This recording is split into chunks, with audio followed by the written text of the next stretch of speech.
It is an honor to be joining in this Rohingya Genocide Remembrance Day, not only to recognize and commemorate the horror that occurred 7 years ago, the onset of genocidal attacks in Rakhine State, but to also focus attention on the horror that is occurring right now. Despite the warning signs in 2017, untold numbers of Rohingya men, women, and children were massacred in Rakhine State, and more than 700,000 were forced to literally run for their lives across the border into Bangladesh. 7 years later, history is repeating itself.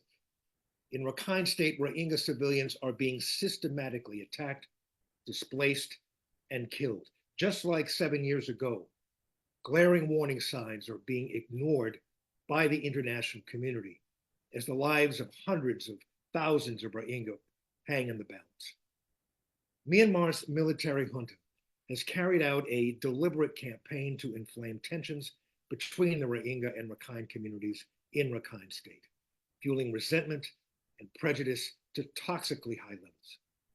The junta has forcibly conscripted young Rohingya men into the very army that was responsible for the 2017 genocidal attacks. It forced Rohingya to participate in staged protests against the Arakan army, pictures of which circulated online and heightened tensions with the Rakhine population.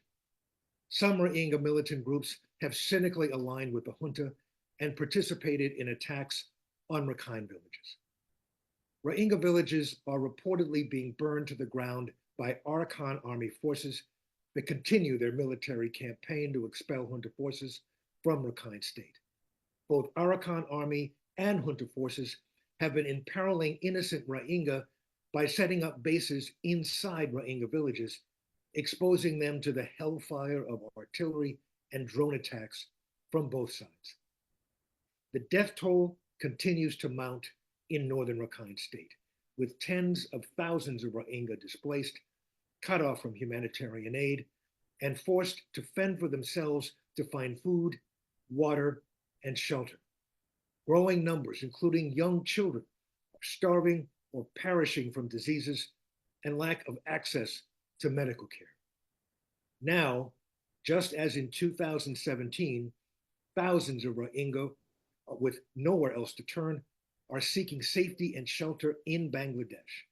Despite being shot at, shelled, and attacked with drones, the number of desperate families attempting to cross the border continues to grow. Scores have perished as overcrowded boats sink to the bottom of the Naf River that separates Myanmar and Bangladesh.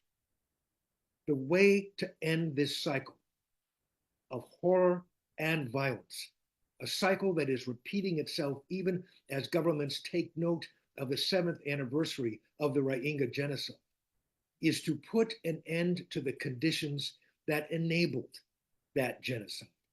These include lethal doses of international ignorance and indifference, and the impunity that it fostered. World leaders have issued statements every year on the anniversary of the beginning of the 2017 genocidal attacks, condemning the violence and expressing sympathy for the victims. These statements, no matter how well intentioned, are grossly inadequate. Given the horror that is unfolding once again for the Rohingya in Myanmar, I implore world leaders to replace words of commemoration with action. It is time for an emergency convening of UN member states to address this crisis. The UN Security Council should immediately convene and act to address this unfolding disaster before more innocent lives are lost.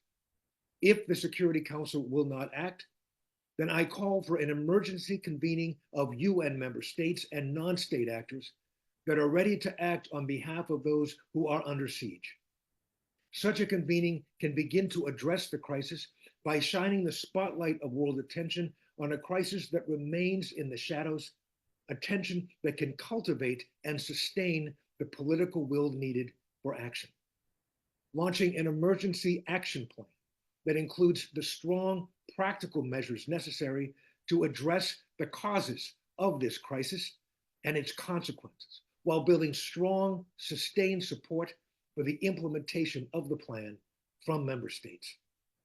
Mobilizing robust emergency humanitarian aid and the access necessary to reach those in need, and supporting mechanisms to hold those responsible for grave human rights violations, including war crimes, crimes against humanity, and genocide, to account. Finally, I urge the government of Bangladesh to once again demonstrate its generosity and commitment to humanitarian action by opening its borders to Rohingya fleeing for their lives. And I call on member states to provide Bangladesh with the support needed to meet this profound responsibility. The worst way to mark the anniversary of the 2017 Rohingya genocide is with empty words and hollow declarations. The Rohingya need and deserve much more. There is no time to lose. Thank you.